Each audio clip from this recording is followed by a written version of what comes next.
There is a number that most people over 60 never think to ask their doctor about, and it might be the most important number in their entire medical chart. It is not their blood pressure reading. It is not their cholesterol. It is the number of years since their prescription was last truly reevaluated instead of simply refilled. Because somewhere right now in a quiet kitchen, an older adult is standing up from a chair, feeling the room tilt just slightly and blaming it on age.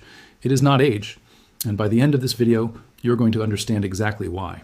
Let me introduce you to a man I will call Walter. He is 72, a retired mechanic from a small town in Ohio, and for nearly 5 years he did everything right. Every single morning, without fail, he took his blood pressure pill with his coffee. He never missed a dose. He never questioned the label. He trusted the process completely. And for a long time, that trust seemed to pay off. His numbers looked fine on paper, but paper does not tell the whole story. About 8 months ago, his daughter began noticing small changes that felt easy to explain away. Her father, a man who used TO walk 3 miles before breakfast, was now settling into his recliner by mid-morning, worn out before the day had really started. He stopped making his usual weekend trips to the hardware store. He told his grandkids he was just too tired to toss a ball around in the yard. Everyone assumed it was simply what happens when you get older. Then, one Tuesday afternoon, Walter stood up from his kitchen table and his legs gave out from under him. He caught himself on the counter, just barely. When his daughter checked his pulse a few minutes later, it was sitting at 46 beats per minute. No doubt, I had ever warned this family that a heart rate could quietly drop that low, or that a routine prescription could be the reason why. Here's the truth that changed everything for Walter's family. It was not his age quietly draining his energy. It was his medication, working exactly as designed, but no longer suited to the body it was working inside of. Walter had been taking one of the 2 most commonly prescribed blood pressure medications given to older adults today, and that raises a question almost nobody thinks to ask out loud. Between Amlodipine and Metoprolol, which one is genuinely the safer option as we age? The honest answer is more layered than a quick internet search will tell you, and it depends on something most 15-minute doctor visits simply do not leave room to explain. Before comparing these 2 medications directly, there is something foundational you need to understand, because without it, the rest of this conversation will not fully make sense. The way your body processes blood pressure medication at 70 is not a slightly adjusted version of how it processed that same medication at 50. It is a fundamentally different process, operating under fundamentally different rules. Here is what actually changes as we move past 60. Artery walls begin to stiffen, gradually losing the elastic they once had. In earlier decades, that stiffening makes the top number in a blood pressure reading, the systolic number, increasingly stubborn and difficult to bring under control. This is not a minor statistic. Systolic pressure is the number most closely tied to stroke risk, here, T-attack risk, and even long-term cognitive decline, which is exactly why choosing the right medication for it carries so much weight. But the changes are not limited to the arteries. The liver, which is responsible for metabolizing nearly every medication that enters the body, slows its processing speed with age. Drugs linger longer in the system. They can accumulate at higher concentrations than intended. A dose that was entirely appropriate at 55 can quietly become excessive at 73, even if not a single milligram of the prescription has changed. On top of that, the kidneys filter more slowly, the nervous system reacts less quickly to sudden dips in blood pressure, which is part of why standing up too fast can send an older adult stumbling while a younger person barely notices, and the heart itself becomes more sensitive to any medication that alters its rhythm or pace. Keep that picture in mind as we go, because it changes everything. A medication is never simply safe or unsafe in the abstract. Its safety depends entirely on the body receiving it. And after 60, that body is operating under a very different set of rules than it once did. Let's start with amlodipine, because understanding its mechanism is the only real way to judge whether it belongs in a daily routine. Amlodipine belongs to a class of drugs called calcium channel blockers. The name sounds technical, but the underlying idea is fairly intuitive. Every time the heart beats, calcium flows into the muscle cells lining the artery walls, causing those walls to contract and tighten. That tightening is a major contributor to blood pressure. Amlodipine partially blocks that calcium from entering those cells, which allows the artery walls to relax and widen. Blood then flows with less resistance and pressure drops as a result. For older adults specifically, this mechanism offers a particular advantage. Remember the arterial stiffness that develops after 60. Amlodipine addresses that stiffness directly at its actual source, rather than working around it. It targets the very quality that makes systolic pressure so difficult to manage in aging arteries. Clinical research has repeatedly shown it to be one of the more effective options for lowering systolic pressure and reducing stroke risk, particularly in patients who also have coronary artery disease. The dosing detail here matters more than people realize. In younger adults, physicians often start treatment at 5 milligrams daily. In older adults, the typical starting point is lower, often around 2.5 milligram S, and increased gradually only if the body tolerates each step well. This is not excessive caution for its own sake. It reflects the reality that an aging liver processes the drug more slowly, and that aging blood vessels respond more dramatically to pressure changes. Any dosing decision, of course, belongs entirely to a physician working with a person's full medical picture, never to a video or an article. Now let's turn to the other side of this comparison, because metoprolol works through a completely different pathway, and understanding that difference is what separates a passive patient from an informed one. Metoprolol belongs to a class of drugs called beta blockers, where amlodipine relaxes the artery walls. Metoprolol acts directly on the heart itself. The heart contains receptors known as beta-1 receptors, which respond to adrenaline.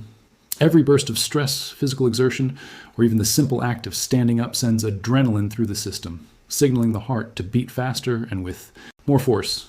Metoprolol blocks that signal.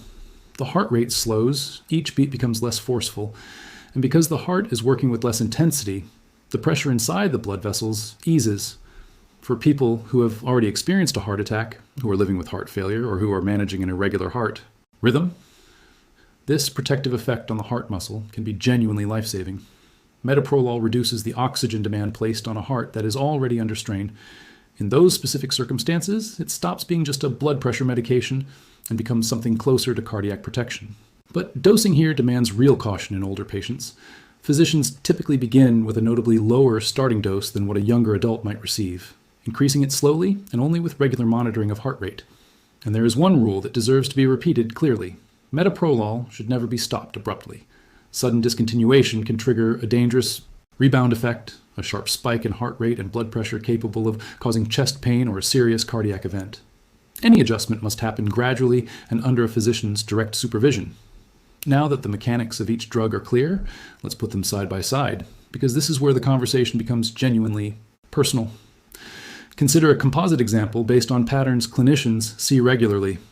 A woman in her late 60s, a retired teacher, spends 3 years on metoprolol and slowly develops a bone-deep fatigue that leaves her feeling decades older than she is.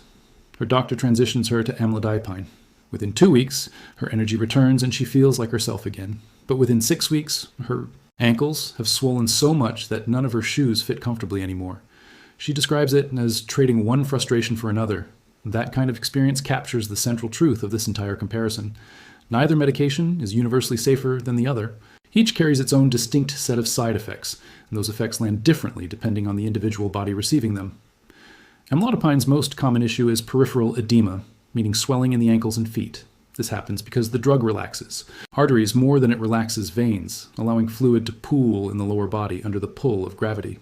It is not a sign of heart failure or kidney damage, but it is uncomfortable. It can limit mobility, and for anyone already managing balance concerns, it can become a genuine fall risk. Some people also notice facial flushing, mild dizziness when standing, or occasional palpitations.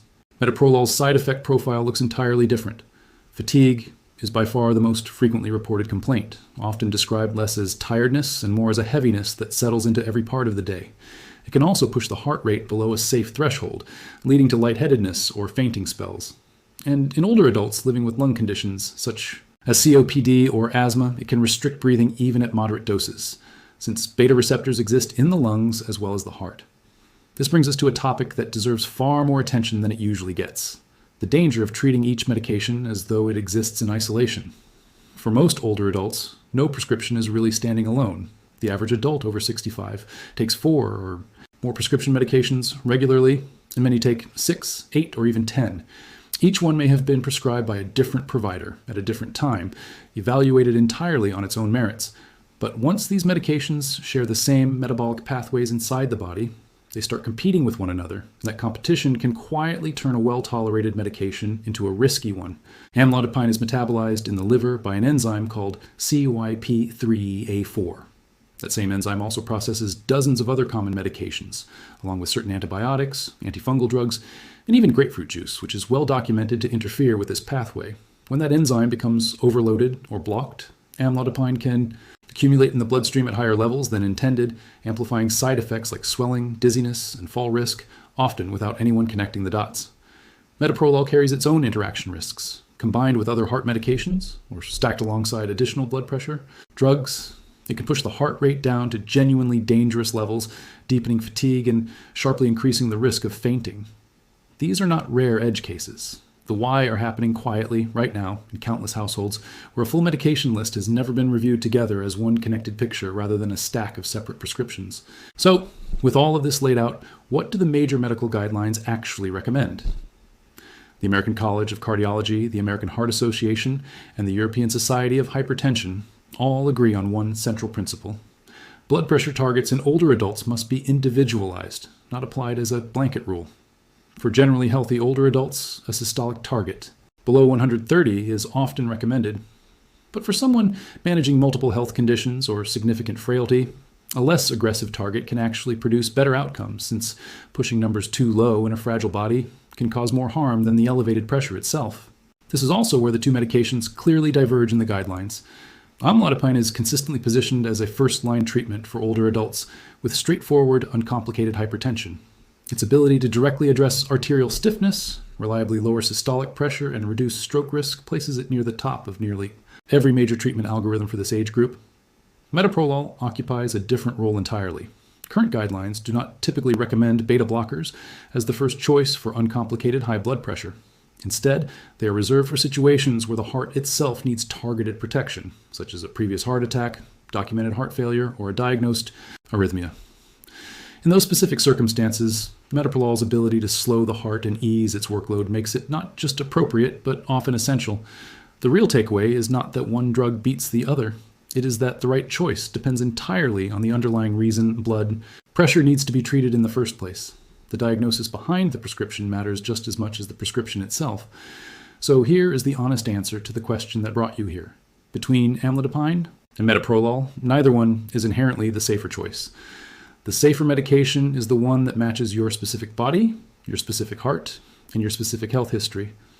Amlodipine tends to be the stronger option when the primary issue is high blood pressure rate driven by stiffening arteries without an underlying heart condition requiring extra protection. Metoprolol tends to be the stronger option when the heart has already been damaged, when its rhythm is unstable, or when reducing its workload is the top priority above everything else. But knowing this general framework is not the same as applying it to your own life. You need to walk into your next appointment ready to have a real conversation, one that ensures your physician is making this decision with your complete health picture in view, rather than a single number in isolation. So here are 5 questions worth writing down, saving on your phone, and bringing to every medication review from now on. First, based on my specific health profile, is this medication genuinely the most appropriate first-line option for someone my age? Second, what side effects should I be watching for during the first 4 weeks? And at what point should I actually call your office rather than waiting it out? Third, has my complete medication list, everything I am currently taking, been reviewed together for possible interactions with this new prescription? Fourth, what is my personal target blood pressure, and has that target been adjusted specifically for my age and overall health rather than applied as a generic standard? And fifth, how often should we reassess whether this medication is still the right fit for me? And is there a point at which we should consider lowering the dose or switching to something else entirely? Any physician who genuinely values your partnership in your own care will welcome these questions rather than feel challenged by them. Asking does not make you a difficult patient. It makes you an informed one, and informed patients tend to get better, more personalized care over time. Before we circle back to Walter, there is one more piece of this puzzle that almost never gets discussed. And it might be the single most overlooked factor in the entire conversation: how these medications interact with everyday life, not just with other pills. Think about a typical morning for someone in their 70s. There is the walk to get the mail, the trip down the porch steps, the moment of standing up quickly because the phone is ringing. None of these feel like medical events, but for someone on blood pressure medication, each one is a small test of how well the body can adjust to a sudden shift. Amlodipine and metoprolol both affect that adjustment process, just through different mechanisms, and that is exactly why monitoring blood pressure at home, not only at the doctor's office, has become such an important habit for older adults. A single reading taken during a rushed 15-minute appointment tells only a fraction of the story. Blood pressure naturally rises and falls throughout the day, influenced by stress, sleep, hydration, and even the time since the last dose was taken. Home monitoring, done consistently at the same time each day, gives both patient and physician a far more complete and honest picture.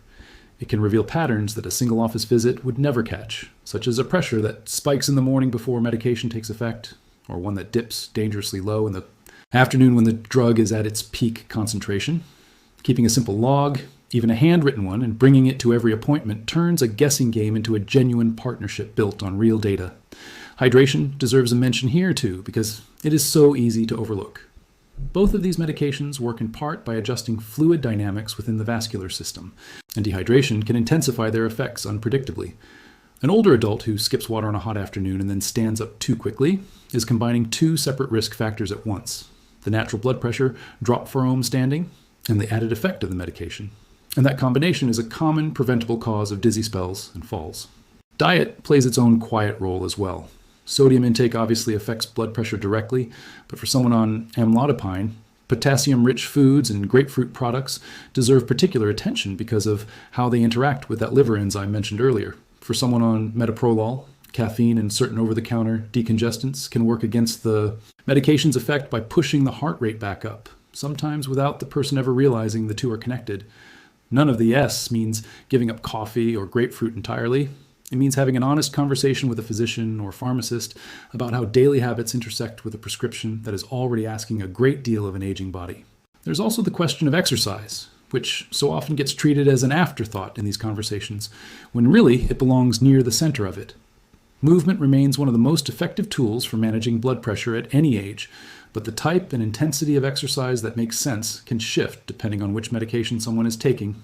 Beta blockers, like Metoprolol, blunt the heart's ability to speed up during exertion, which means the usual method of judging workout intensity, simply checking how fast the heart is beating, becomes far less reliable. A perceived effort scale, essentially trusting how hard something genuinely feels rather than watching a heart rate number, becomes a much more useful guide. Calcium channel blockers, like Amlodipine, do not blunt heart rate in the same way, but the swelling they can cause in the lower legs sometimes makes certain forms of exercise, particularly those involving a lot of standing or walking, less comfortable until the body adjusts or the dose is fine-tuned. None of this is meant to complicate an already complicated topic further. It is meant to... Blood pressure in the second half of life is rarely about a single pill working in isolation. It is about how that pill fits into an entire daily rhythm of movement, hydration, diet, sleep, and stress, all of which shift as the body ages. A medication chosen wisely, but never revisited alongside these other factors, can slowly drift out of alignment with the person taking it, even if the prescription bottle never changes. This is really the heart of why regular medication reviews matter so much more after 60 than they ever did before. The goal is not to view any single drug with suspicion. Both Amlodipine and Metoprolol have decades of research behind them and have genuinely extended and improved countless lives when matched correctly to the person taking them. The goal is to make sure that match gets checked periodically, the same way someone might have their eyes checked yearly, even without noticing a change, because some shifts in the body are simply too gradual to notice from the inside. Now let's circle back to Walter, the retired mechanic who grabbed his kitchen counter just in time to stop himself from hitting the floor. His family had assumed he was simply slowing down with age, when in reality his prescription was quietly pulling the energy out of his everyday life. After that frightening afternoon, his daughter insisted on a full medication review. His doctor looked at the entire picture together, his medical history, his heart function, and every other prescription he was taking, and made a carefully supervised transition away from Metoprolol toward a lower, conservative dose of Amlodipine. The change was gradual, closely monitored, and adjusted over several weeks, rather than rushed. Within 2 months, Walter's resting heart rate had returned to a healthy range. His energy came back in a way his daughter described as watching someone wake up from a long sleep. He started walking again in the mornings. He went back to browsing the aisles of the hardware store on Saturdays, and he got down on the floor with his grandchildren for the first time in over a year. Walter's story is not a miracle, and it is not unique. It is simply what happens when a medication decision gets made with complete information, the right questions, and a genuine partnership between patient and physician, rather than being left to run quietly on autopilot year after year. Your blood pressure medication is not a small detail to be renewed without a second thought. It deserves your full attention, your active involvement, and a physician's careful consideration of who you are today, not just who you were when the prescription was originally written. This video is intended for educational purposes only and does not replace personalized advice from your own physician. Never start, stop, or adjust any medication without first consulting your doctor. If this helped clarify something you have been wondering about, consider sharing it with someone who might need to hear it, and let me know in the comments whether you're currently taking Amlodipine, Metoprolol, or both. Your experience might be exactly what someone else reading this needs today.